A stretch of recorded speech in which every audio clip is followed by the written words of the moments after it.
It turns out watching TV can actually make you a better person. It's true. Here's a great example. Multiple studies have found that watching TV shows with gay characters decreases prejudice in viewers. And we can see these changing attitudes. In 2017, the number of LGBTQ+ characters on TV hit a record high. Polls in 2017 also showed that the majority of Americans supported same-sex marriage, as opposed to only 35% in 2001. But there's a lot of work left to be done. If you look at non-straight characters on TV, the majority of them are white, cisgender, male, and able-bodied. 77% of those characters on streaming channels are white. And there was only one character on cable in 2017 that was LGBTQ+ and had a disability. But there are so many more ways to be LGBTQ+, which is why the portrayals in Good Trouble are so important. We know that media representation has the power to change minds, and we take that seriously.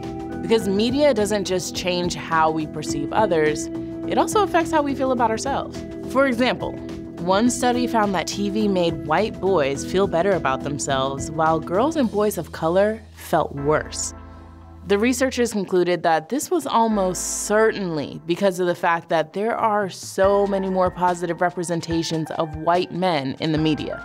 But for everyone else, those kinds of stories and the kinds of affirmation that comes with them are much harder to come by. Even though 17% of the US population is Latinx, one study found that they made up only 6% of speaking characters. That's a huge gap. Considering the fact that we know better media representation can make people more accepted both in real life and in their own minds, why are we not doing more? How can we fix this?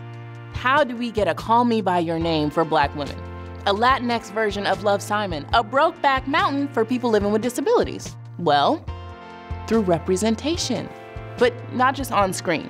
We need more behind the scenes too. How can we expect to see diverse stories without diverse storytellers? Growing up, I didn't see enough people like me on TV. I could only dream of seeing a character like Malika who was happily, proudly, and unapologetically herself on TV. Share this video if you want to see more diversity on your screen.